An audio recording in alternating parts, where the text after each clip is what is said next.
Todos os anos, 20 mil novos casos de câncer de mama surgem no Brasil. Cerca de 5 mil mulheres morrem em função da doença. Para as que precisam passar pela retirada da mama, a cirurgia reparadora é uma forma de recuperar a autoestima que está abalada. Hoje o Alerj Entrevista recebe o cirurgião plástico André Matos, que vai falar sobre a cirurgia reparadora oferecida pelo SUS. Doutor André, muito obrigada pela sua participação. Eu que agradeço. Vamos começar falando sobre como acontece esse sistema de cirurgia reparadora oferecido pelo SUS. A gente sabe que já é uma lei, é obrigatório, o SUS tem que oferecer na rede pública para as mulheres que passam pela cirurgia de retirada da mama. Como é que isso está sendo feito atualmente? Olha, na verdade, conhecimento de todos, né, a saúde pública brasileira, ela deixa muito a desejar em todos os aspectos, né? Existem mulheres há muitos, às vezes, meses esperando na fila para tratar o câncer de mama. Então, você imagina em relação a uma reconstrução, né? A reconstrução deve ser oferecida pelo SUS, mas envolve uma burocracia muito grande. Porque toda a reconstrução, com exceção daquela que a gente pode fazer com o reto do abdômen, né, que é a transferência da parte do abdômen para a mama, obviamente que para isso a mulher tem que ter um abdômen adequado para esse tipo de cirurgia. Todas as outras cirurgias de reconstrução de mama envolvem próteses, né? Porque esse caso muita gente nem conhece, que existe essa possibilidade de fazer a transferência do abdômen para a mama para fazer a reconstrução. Existe. E normalmente essa é a técnica mais utilizada nos hospitais públicos.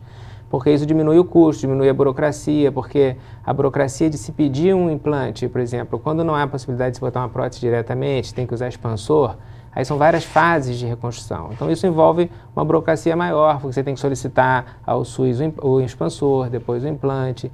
Se a mulher tem um abdômen que... Aí existem algumas restrições, né? Não pode ter tido nenhuma cicatriz abdominal prévia, porque a vascularização tem que estar completamente íntegra. Então a gente pode fazer isso, uma transferência de retalho do músculo reto abdominal para a mama, reconstruindo de imediato a mama, fazendo um volume bem adequado. Além disso, é uma cirurgia em vários tempos cirúrgicos, né? Você não reconstrói uma mama de uma vez só. Você tem que, independente da técnica, você tem que primeiro, mesmo a do reto abdominal, você tem que fazer a reconstrução mamária, depois você tem que simetrizar com a outra mama, reconstruir o complexo areolo-mamilar, que é o mamilo, né? Então, assim, é uma técnica uma cirurgia relativamente demorada e exige um pool de profissionais capacitados. E existe também essa questão da dúvida, agora o senhor está me dizendo que existem várias etapas para se fazer essa reconstrução. Exato. Mas algumas pessoas imaginam que vão fazer essa reconstrução imediatamente ao final da mastectomia ou de parte da retirada da mama, e não é tudo numa mesma cirurgia então, né? Não, definitivamente não. O que acontece?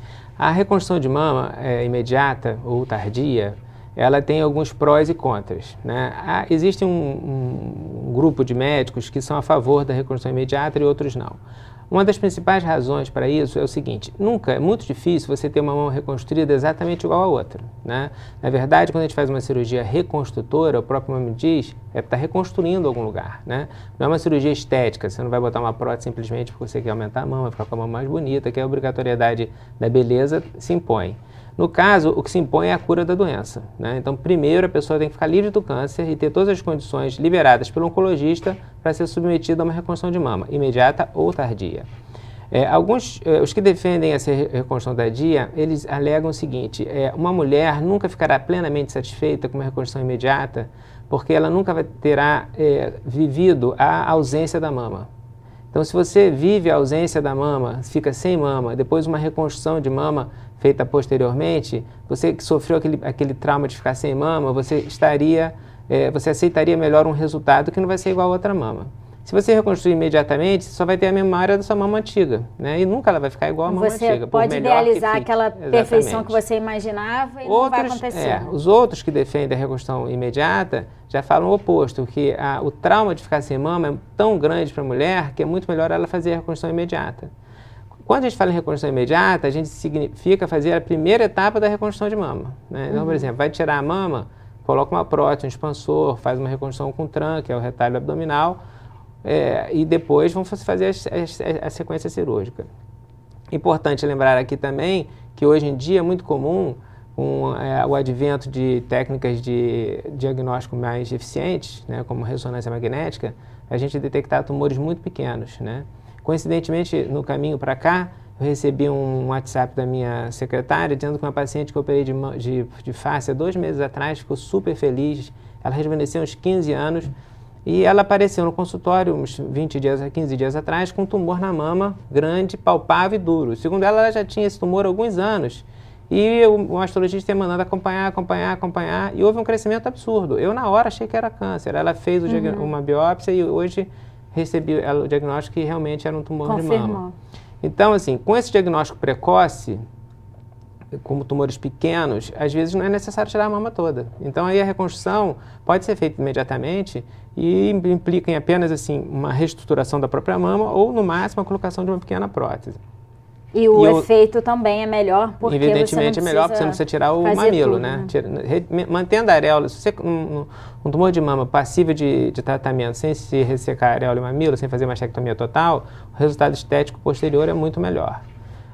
Obviamente que isso aí vai depender, como eu falei, do estágio do tumor. E para isso eu enfatizo que essas campanhas de estimulação à população a procurar um tratamento precoce, a medicina preventiva, autoexame, mamografia, ultrassom, ressonância, é extremamente importante. Então, toda mulher deve anualmente procurar seu mastologista para detectar alguma doença na mama precocemente. Para quem não tem um histórico de câncer de mama ou de qualquer outra intervenção em função da doença, o ideal é fazer anualmente essa prevenção? Toda mulher deveria procurar anualmente a prevenção, depois dos 20 anos, 25 anos, procurar o ginecologista, se necessário, o mastologista, para fazer a prevenção. Em relação à mamografia, a partir de que idade anualmente? Eu vou chegar nesse detalhe. Inclusive, isso eu estendo para todas as outras áreas, né? Tanto para homens como para mulheres. Medicina preventiva, o que falta um pouco no Brasil, é fundamental para o diagnóstico precoce de todas as doenças e o tratamento eficaz. A mamografia, ela hoje é muito discutida porque ela dá um grau de radiação muito grande. E isso pode, inclusive, em alguns casos, estimular o desenvolvimento de câncer de mama, porque a radiação provoca. Então, se a paciente não tem histórico de doença familiar de mama, só se aconselha a mamografia após os 40 anos. Antes disso, ela se acompanha com ultrassom, se necessário, ressonância magnética. Quando a paciente tem histórico mamário de câncer de mama, aí a mamografia precoce pode ser indicada. E o senhor falou sobre a indicação médica de se fazer, dependendo da pessoa, depois de ter essa consciência da retirada da mama ou não, se fazer imediatamente ou esperar um pouco. Mas existe a indicação em relação à gravidade da doença, se é um tumor mais agressivo ou menos agressivo, se é preciso esperar mais tempo ou fazer mais rapidamente? Na verdade, aqui eu estou partindo do princípio de doenças de estágio 1, né? Doenças com pouca evolução. Se a doente tem se a paciente está com uma doença muito evoluída, muito grave, normalmente essa reconstrução imediata é contraindicada, porque ela vai passar por quimioterapia, radioterapia, então tem que esperar ver a liberação do oncologista para ocorrer a cirurgia. Até para ter certeza se o tumor realmente foi curado. Não, a reconstrução imediata está indicada basicamente em casos onde o tumor é pouco agressivo, de diagnóstico precoce, tumores pequenos. Nesse caso, a gente pode ser feito. E o senhor falou em relação a essa fila de espera do SUS, já existe a fila de espera pela cirurgia e mais ainda pela reconstrução. Exatamente.